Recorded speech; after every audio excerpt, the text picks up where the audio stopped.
Good. Okay, good. Fantastic, thank you. Right. Okay, so this is something I put together. I already suggested I put this together a few months ago, and I gave it once. And it's not. I should say something about me. I do research in the sphere of mental health. I'm not a clinical person at all, although I'm married to a psychiatrist, in fact. I have a weird background. I was a teacher at one point. I've been a musician and an architect and various other things, but I've worked in mental health research for the last 20 years or so. My main area of interest is ADHD and schizophrenia, nothing to do with mental health associated with oncology or anything, but I do work in an institute of mental health in Nottingham. So a lot of my colleagues work in this kind of area. So so I put together I did a little bit of researching of the literature on mental health, specifically in relation to ocular melanoma rather than cancer generally. And as I was reading through the various bits of research that I came across, and also just thinking about what my colleagues do and my own experience of thinking about mental health and indeed of ocular melanoma. There were three words that I just kept on coming back to, which were courage, self-compassion and resilience, and so I put them in word art just to remind us of them. And I just thought they encapsulate particular important themes when thinking about mental health in connection to cancer generally, but in the sorts of things that I was looking into. So I'll come back to those three words later. The topics that came up from what I was reading were a lot of sort of discussion about practical anxieties, because anxiety is a sort of an aspect of mental health that often gets sidelined. We talk about diagnoses like depression and so on, but anxiety affects all of us, but can affect us to a degree that can really interfere with our welfare and indeed lead to things like depression. So practical anxiety is just about how are you going to get around, how are you going to get to the hospital. In my case, how am I going to get to Liverpool in COVID when I can't drive and the trains are crowded and so and all those things. Worries about the future, and some research into specific concerns that people have, things like concerns about surgery, concerns about test results, scan anxiety. I know that lots of people have talked about, or the group has talked about in the past, concerns about disability, and again about the future. Sorry, I'm trying to forward my things. So some of the studies that I looked at quite a lot of aspects. In fact, one of the studies I looked at was what's called a qualitative study, where people, the way that qualitative studies work is that the researcher will talk to people about their concerns or to do with their diagnosis, and then if you interview enough people, you then look at all the things that they've said and pull out themes that seem to be recurring in the sorts of things people say, and then kind of sub-themes, that might be related to that theme. So one important theme that was coming out was to do with work. And some of the sub-themes that people talked about were things like, practicalities to do with the disability, the adjustment of work activities because you've changed, your vision has changes, modification to the work environment. I know that I've got a nice big yellow arrow cursor on my screen because I kept on losing the cursor on my screen and so on. Taking time off and worry about pressure on colleagues if you're taking time off, what worries about job security, and the burden of lots of medical appointments and how that interferes with work. So those were themes that came out about work-related anxieties. And then home was another theme that emerged. Again, the impact of travel for treatment on your family, the burden on others assisting with care. And I know that this group has talked a lot about that sometimes being a burden is more of a burden than carrying a burden, in a way that you don't want to burden others. Having to ask for help can take a lot of courage, even though from the point of view of the person offering the help, it might seem like a small thing. It can be very take an act of courage to ask for help. The impact of diagnosis on family, clearly, where some have got children or dependent relatives and so on. Number of medical appointments, and impacts of disability.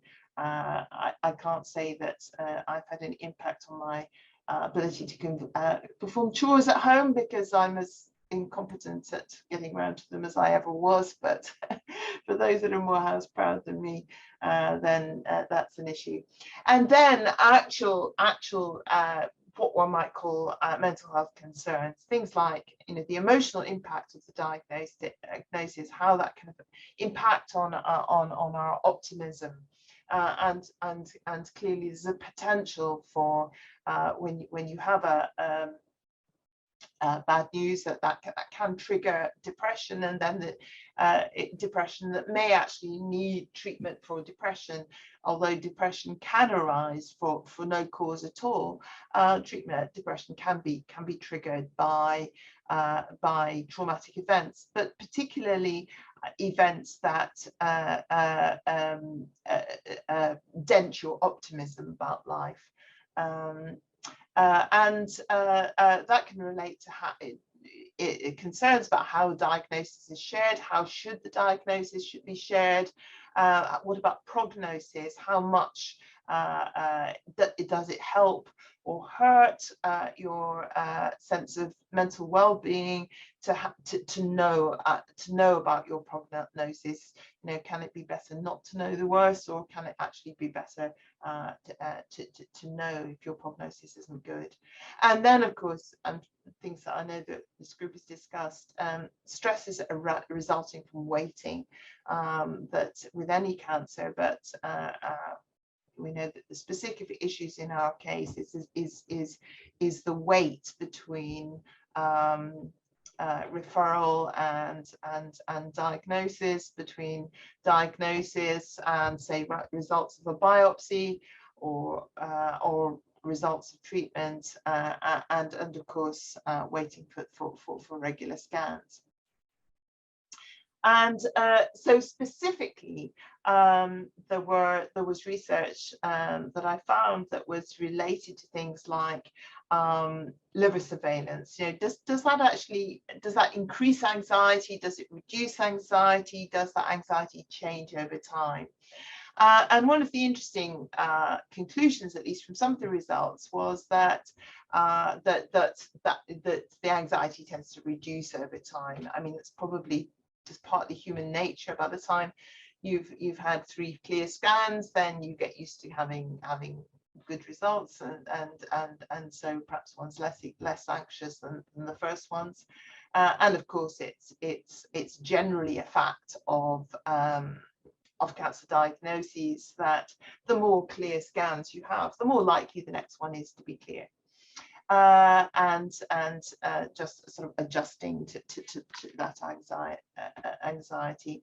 But one of the researchers did find that the time between the prognosis and the first liver surveillance was a time particular at anxiety, and that quite a lot of patients didn't. It was hard to sort of get to grips with the limitations of how much we can know at that point. What the limitations of the scan technology are, and how much we can tell. I remember my mother, who is actually a GP, and she said, one of the most anxiety producing things about not knowing is not knowing how much you don't know. It's not just not knowing; it's not knowing, not being able to understand what the answer, or not being able to get to grips with the uncertainty itself. Accepting that some things, the uncertainty itself.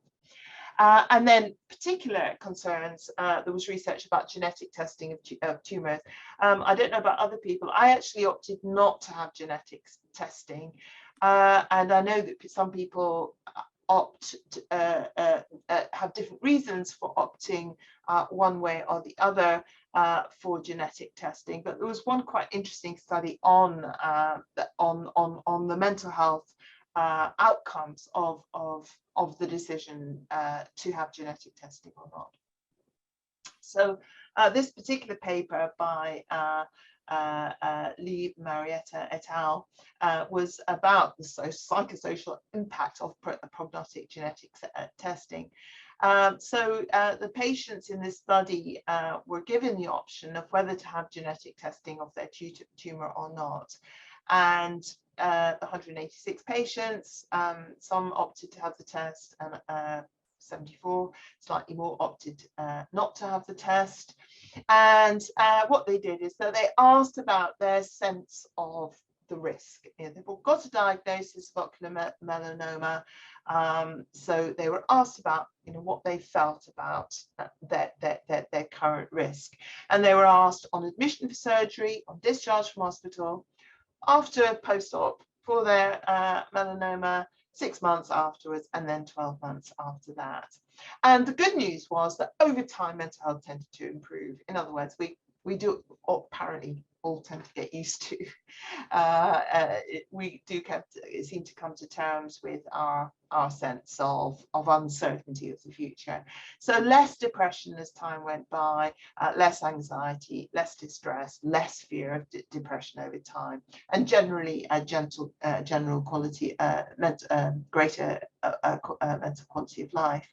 And this was a diagram, plot graph from the paper, which I thought was quite interesting. It's maybe not terribly obvious what it means, but what this diagram shows is that these are the times. So T0 is when they were first asked about their mental health. That was on admission for surgery, and then on discharge for hospital, short time later, T1, and then the next one was after the results of the genetic testing, and then what was it, after the results of the genetic testing, 6 months after the op, and then 12 months after. So what we can see is that going in, the people who opted, if we look at T1 and T2, I'm trying to point with my thing, we've got the people who decided to go for genetic testing. They were the more anxious group. Presumably they were the more anxious group, and that's why they decided to go to testing. So they're more anxious at the beginning, and they're more anxious immediately after. Whereas the ones that decided not to go for genetic testing were started off less anxious. And then we can see what happens is that after they get their results, which is at this third time point, some of them get not such a good prognosis. So obviously their sense of risk goes up because they've actually got the results. So you have to say that, well, they got tested and yeah, it wasn't a good result, and so their anxiety went up. But the interesting thing is that those that got a good result on the genetic testing, their anxiety levels then dropped down to the same as people who hadn't got a genetic testing at all. So it's hard to know who is better off. Certainly the ones that started off anxious anyway became less anxious when they were reassured, whereas the people who hadn't got tested stayed reasonably confident. But then over time, even those with the poorer prognosis, anxiety dropped a little bit. So it just gives, I mean, it doesn't answer any questions really.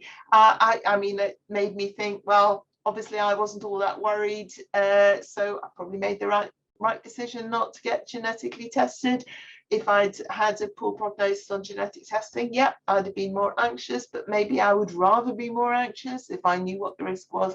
I don't know, it doesn't really help, but in a sense, it's a very obvious result, this. But I was interested to see it. So those three words again, thinking about the kinds of work that's been done.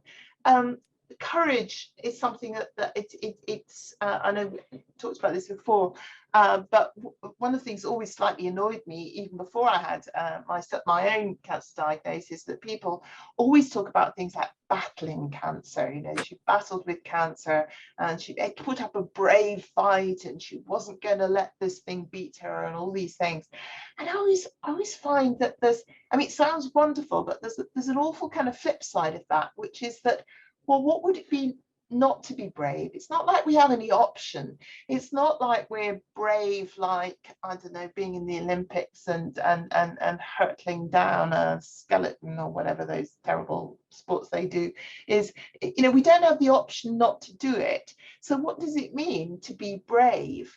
And I thought, well, yeah, it's almost like it suggests that if you're it might beat you if you're not brave, but if you battle it, you will be brave. But of course, there are lots of courage, lots of acts of courage, or lots of occasions where we do have to be brave, even though we don't have the option of being there. And it's things like, you know, what do we do about what the decisions that we make? And it's an act of courage to be able, it requires courage to tell other people. It requires courage to make the right decision about whether to go on with work or not, whether to tell colleagues or not. I know that one of the things that I had to think about it was that I found myself suddenly thinking, I'm not sure that I want to tell my work colleagues that I've got this, because I'm getting on, I'm past retired, sort of the old retiring age. Do I actually want people to start to think, well, she doesn't matter all that much because she's old anyway, and you know what, she's got a cancer diagnosis and she might not even outlast anyway. We don't need to take so much account of her. Or am I more likely to be on, you know, list for dismissal and so on? And then courage to tell our dependents, courage to ask for help. All sorts of occasions where we require that we need to ask ourselves to be courageous. And sometimes I think that it actually is an act of courage to admit that we're frightened. That in itself can be an act of courage.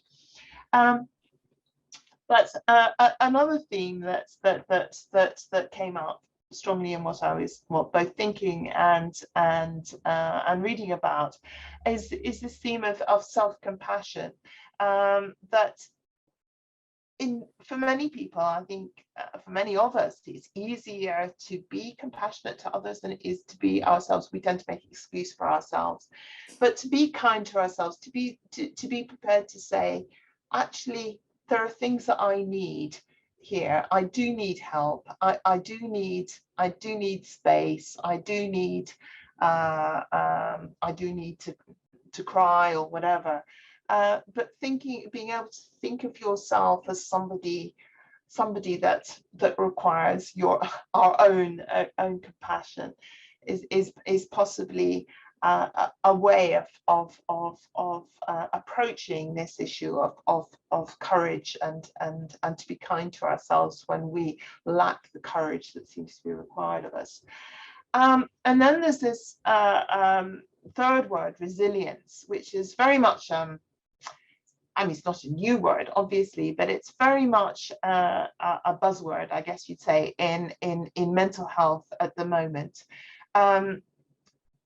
Because with any, whether it's a mental health condition primarily, or challenges to our mental health that arise from something like an adverse diagnosis or anything, is that that we can't cure it. We can't make ourselves be happy about having a cancer diagnosis. We can't make ourselves cheer up, and that's not and that's perhaps not the best end goal. But what we can work on is how to be resilient, how to get up when we're down, how to say, that was a bad day, that was a bad scan, that was a bad experience.